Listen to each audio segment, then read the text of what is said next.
kepada Bapak dosen. Perkenalkan, nama saya Arif Putra Marnai Pak Pahan dengan NPM 203627. Di sini saya akan membahas artikel saya yang bertema Dewan Gereja di Indonesia sebagai perwujudan untuk gereja yang esa.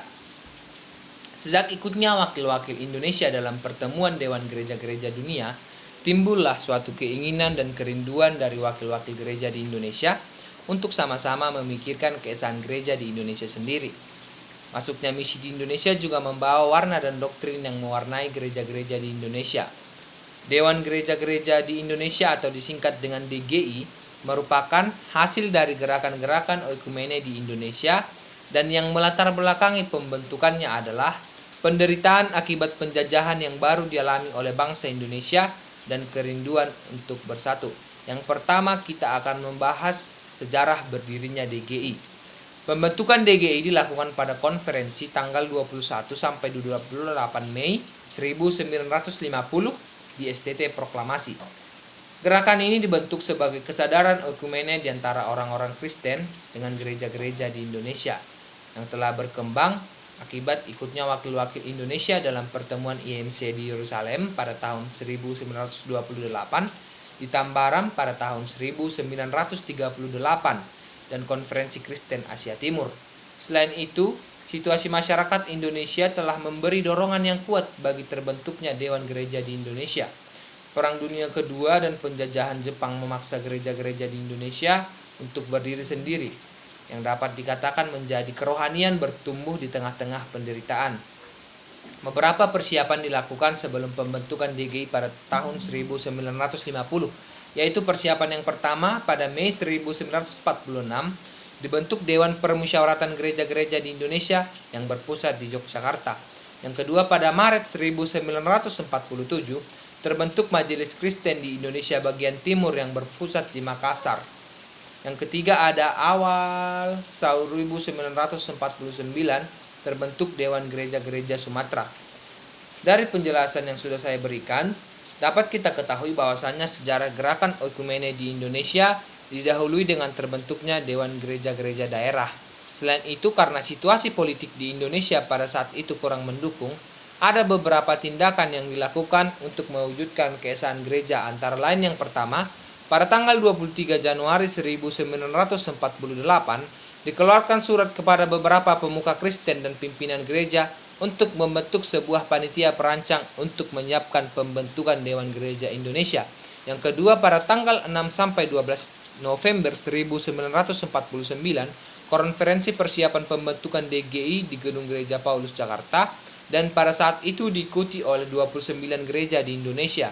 Kemudian pada tanggal 21 sampai 28 Mei 1950 diadakan konferensi pembentukan DGI, dan pada akhirnya tanggal 25 Mei 1950 Dewan Gereja Indonesia terbentuk.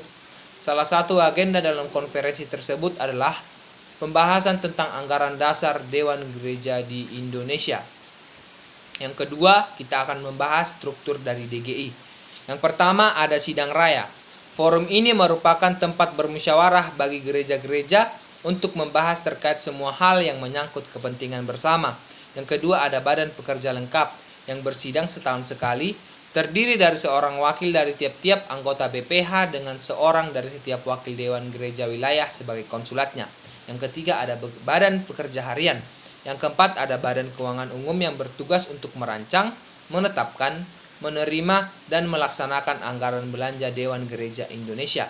Yang kelima, ada sekretaris umum yang bertugas untuk melaksanakan administrasi sehari-hari dari Dewan Gereja Indonesia.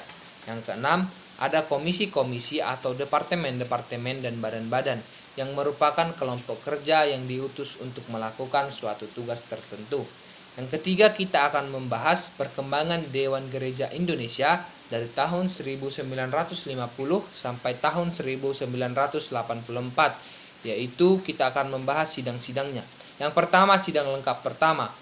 Itu bersidang di Jakarta pada tanggal 21 Mei sampai 28 Mei tahun 1950 yang merupakan tahun pembentukan Dewan Gereja Indonesia.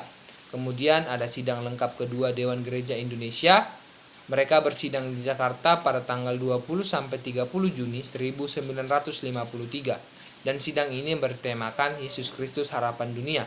Kemudian ada sidang lengkap yang ketiga yang membahas tentang keesaan di dalam Kristus dan perpecahan selaku gereja. Yang kemudian sidang lengkap keempat bersidang di Jakarta membahas Yesus Kristus Terang Dunia. Kemudian sidang lengkap yang kelima bertemakan Yesus Kristus Gembala yang Baik. Kemudian sidang lengkap ke-6 bertemakan Tengoklah Aku Jadikan Semuanya Baru. Kemudian sidang raya yang ke-7 DGI di Pematang Siantar bertemakan Disuruh ke Dalam Dunia. Kemudian sidang raya ke-8 dengan tema Yesus Kristus Membebaskan dan Mempersatukan. Kemudian sidang raya yang ke-9 yang bertemakan Datanglah Kerajaan. Kemudian sidang raya ke-10 yang bertemakan Yesus Kristus Kehidupan Dunia. Dan pada saat inilah DGI berganti nama menjadi PGI atau yang kita kenal sebagai Persekutuan Gereja-Gereja di Indonesia. Yang keempat, kita akan membahas tokoh yang memberi pengaruh dan arah perkembangan DGI. Dewan Gereja Indonesia selama berdirinya telah melakukan sidang raya sebanyak 10 kali hingga pada tahun 1984. Salah satu tokoh yang memberikan pengaruh dalam arah perkembangan Dewan Gereja Indonesia adalah Dr. TB Simatupang. Dr. Simatupang memberi judul tulisannya pada sidang waktu itu adalah Keesaan Gereja dan Kesatuan Bangsa. Dr. Simatupang memberi dan menyoroti bagaimana sejarah pengalaman mereka yang berhubungan dengan keesaan gereja dan kesatuan bangsa. Dr. Simatupang menjelaskan bahwasanya keesaan gereja itu adalah kesatuan bangsa dan merupakan suatu masalah yang dihadapi oleh Dewan Gereja Indonesia dari mulai didirikan pada tahun 1950. Beliau juga meninjau pengalaman dan permasalahan mereka yang berhubungan dengan dengan keesaan gereja dalam kesatuan bangsa, dalam terang tindakan dan rencana Tuhan yang membebaskan, menyelamatkan, dan mempersatukan. Menurut pandangan Dr. TB Simatupang, ada dua yang mempengaruhi pembentukan DGI itu. Yang pertama, arus gerakan oikumenis melalui partisipasi mereka dalam konferensi oikumenis di Yerusalem, di CT Europe, di Tambaram, dan di Amsterdam pada tahun 1939. Yang kedua, arus proses kesatuan dan persatuan bangsa yang merupakan kelanjutan dari pergerakan kebangsaan dan perang kemerdekaan. Dr. TB Simatupang memberikan pertanyaan yang akan mereka hadapi terkait tema yang sudah mereka angkat. Pertanyaannya ialah, bagaimana gereja-gereja di Indonesia yang telah disuruh di tengah-tengah jemaat dapat menyatakan keesaan gereja lebih nyata dalam melaksanakan panggilan bersama mereka, agar gereja nantinya menjadi berkat bagi bangsa untuk menyempurnakan dan mengisi kesatuannya. Pertanyaan inilah yang menjadi pengaruh besar dalam arah perkembangan Dewan Gereja Indonesia hingga pada tahun 1984. Dari penjelasan saya tadi, dapat saya tarik kesimpulan bahwasannya dalam wadah Dewan Gereja Indonesia, gereja-gereja di Indonesia memiliki keragaman latar belakang teologis, dominasi, suku, ras, tradisi budaya, dan tradisi gerejawi.